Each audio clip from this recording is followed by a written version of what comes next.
लक्षणों के बारे में बात करते हैं। कैंसर के 7 कार्डिनल लक्षण हैं, जैसे कि आदत की आदतों में बदलाव, लैट्रिन या पेशाब की आदतों में बदलाव होना, कभी दस्त या कभी कब्ज़ होना, कहीं से भी कोई ज़ख्म जो हील ना हो रहा हो, एबनॉर्मल ब्लीडिंग शरीर के किसी भी भाग से जो लगातार हो रही हो, कहीं भी शरीर के किसी हिस्से में कोई गांठ या स्तन में कोई गांठ हो, निगलने में तकलीफ़ हो रही हो, कोई भी स्किन के ऊपर मस्सा या तिल अपनी जगह बदल रहा हो, और या फिर लंबे समय तक खांसी या सांस लेने में तकलीफ़ हो रही हो।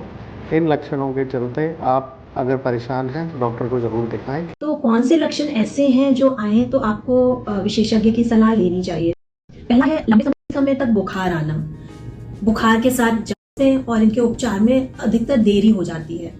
तो कौन से लक्षण ऐसे हैं जो आए तो आपको विशेषज्ञ की सलाह लेनी चाहिए?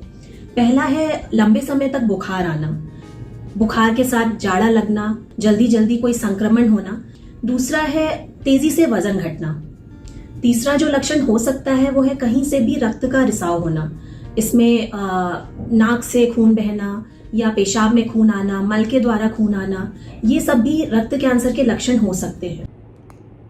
हाय friend, welcome to daily blog Ubharta Bharat channel. मैं हूं आपकी होस्ट रूबी ठाकुर। दोस्तों, आप मेरे चैनल को लाइक, सब्सक्राइब और शेयर करें। आपके सपोर्ट से ही चैनल ग्रो हो सकता है। दोस्तों, जिस टॉपिक पर आज मैं वीडियो बना रही हूं वो है बड़ा सेंसिटिव टॉपिक और वो संवेदनशील है। ये विषय कैंसर का बढ़ता प्रकोप, कैंसर का बढ़ता प्रकोप भारत में।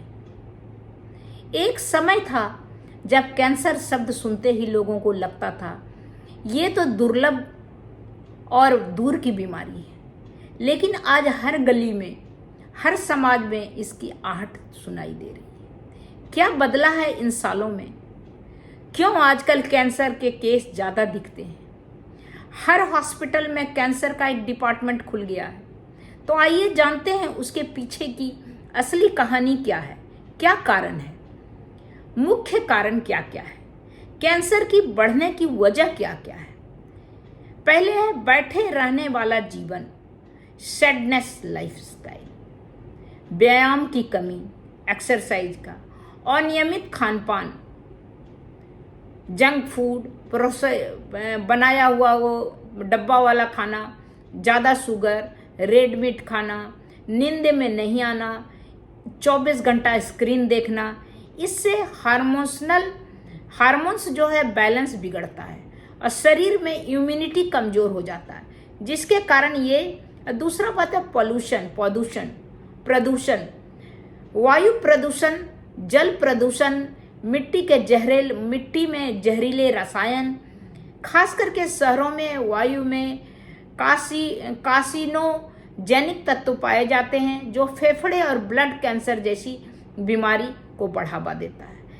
खाद्य में रसायनों का प्रयोग, फल सब्जियों में कीटनाशक, मांस में हार्मोन्स इंजेक्शन, प्रोसेस्ड फूड में प्रिजर्वेटिव्स, ये सब लंबे समय तक शरीर में जमा होकर कैंसर सेल को जन्म देती है।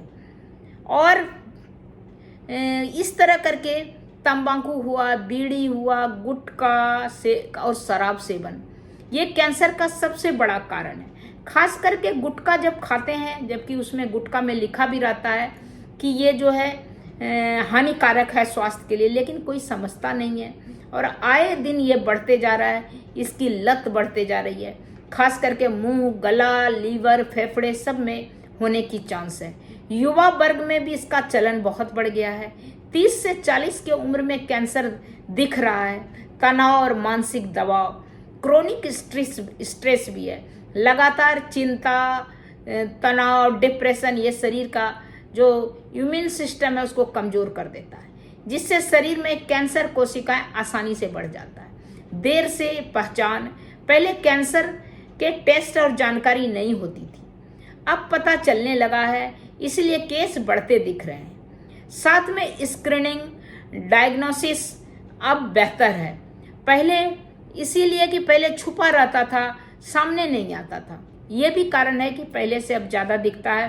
हेल्थ अवेयरनेस ज़्यादा हो गया, हेल्थ केयर सब करने लगा है, और थोड़ा भी कुछ होता है तो फटाफट जाके डॉक्टर को दिखाता है। कुछ जेनेटिक हार्मोनल भी कारण भी बनता है इसका। कुछ कैंसर वंशानुगत है, जेनेटिक है, किसी के घर में अगर है तो उससे भी होता है, जैसे कि ब्रेस्ट कैंसर। हार्मोनल असंतुलन भी है, जैसे थायराइड, मोटापा से स्त्रियों में जोखिम बढ़ जाता है। तो कैंसर अब कोई दुर्लभ बीमारी नहीं होती, ये हमारी बदलती आदत, खान पान, तनाव, पर्यावरण का नतीजा है। लेकिन अगर समय रहते जीवन शैली में बदलाव किया जाए, नियमित जांच कराई जाए, तो जागरूक रहा जाए तो इससे बचा जा सकता है। तो दोस्तों, कैंसर खतरनाक बीमारी है, लेकिन इससे बचने के लिए आप अपना जीवन शैली को सुधारिए। सब कुछ नियम से, जैसे पहले बोलता था मॉर्निंग, क्या बोलते हैं, early to bed early to rise makes a man healthy wealthy wise. मतलब ये जो कहावत है, किसी ने सही कहा है, इस पर गौर करने की जरूरत है।